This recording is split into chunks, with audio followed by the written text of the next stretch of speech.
Alleluia, Alleluia. Everybody sing Alleluia, for the Lord has risen, it is true. Everybody sing Alleluia.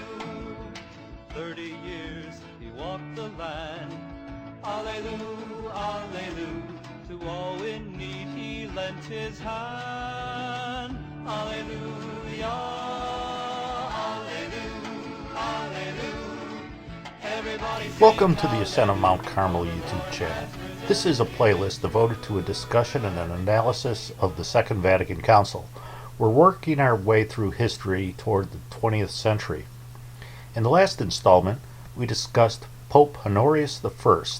As you recall, an ecumenical council, in concert with the Pope, declared that Pope Honorius was a heretic and anathematized him. Today we're going to discuss the implications of this. The first thing we should consider is whether Honorius was an antipope because of his being anathematized. Most people would say that he wasn't. No one has ever challenged the validity of any ordinations that he might have made. Most people would say that he wasn't an antipope because he wasn't an objective heretic. Other phrases that are used to denote the same thing would be that he was not a manifest or a formal heretic. If Pope Honorius, in his letter to Sergius, had said that he disagreed with the Council of Chalcedon, and he stated that in spite of the council he was saying that Christ had two wills, not one will, that would have made him an objective heretic. He would be formally separating himself from the dogma of the Catholic Church. Instead, it seems that Honorius felt that his letter to Sergius didn't break with church tradition. Therefore, most people would say that he was a subjective heretic, and that isn't enough to make a pope an antipope. Other people would say that Pope Honorius wasn't an antipope because he was never a heretic at all in the first place. In the last installment, we gave some of the various and sundry reasons that people use to make this claim. I should clarify that the Third Council of Constantinople, like all other ecumenical councils, was only infallible in regard to dogma, faith, and morals. The declaration that Honorius was a heretic did not fall into these categories. Therefore, it was not an infallible dogma and people are free to disagree with it. In the last installment, I mentioned that EWTN seems to reject the Council's declaration. Sedevacantists also believe that Honorius was not a heretic. Most Sedevacantists believe that the moment a man becomes a heretic, regardless of whether the heresy is subjective or objective, the man cannot be a pope. If Honorius was indeed a heretic, it becomes somewhat problematic for Sedevacantists because the Church did not historically regard Honorius as an antipope. There are some takeaways that I'd like to leave you with these videos on Honorius. First, the Church has historically accepted that a pope was a heretic.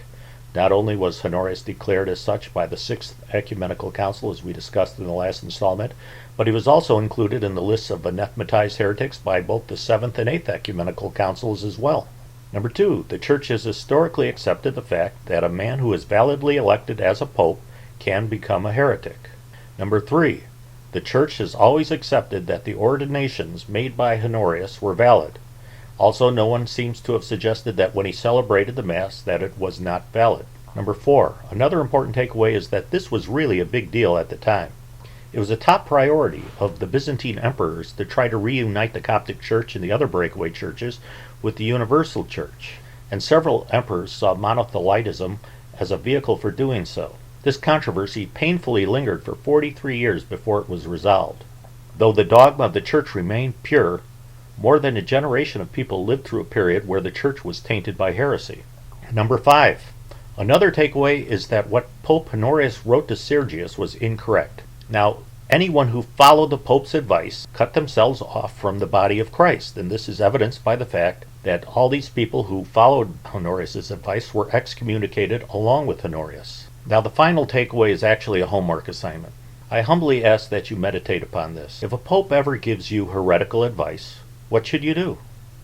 Would you accept that advice by believing that, well, since he's pope, he can't be wrong? Would you start up a YouTube channel and tell people that they should not say that the heretical advice by the pope was heretical because to do so would cause a scandal? Well, I hope you enjoyed this installment, and we'll be back again soon with another one. In the meantime, please pray for the Church.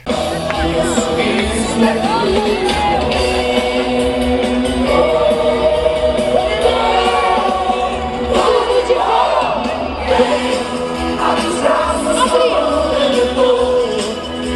Gates of the seas to the sky.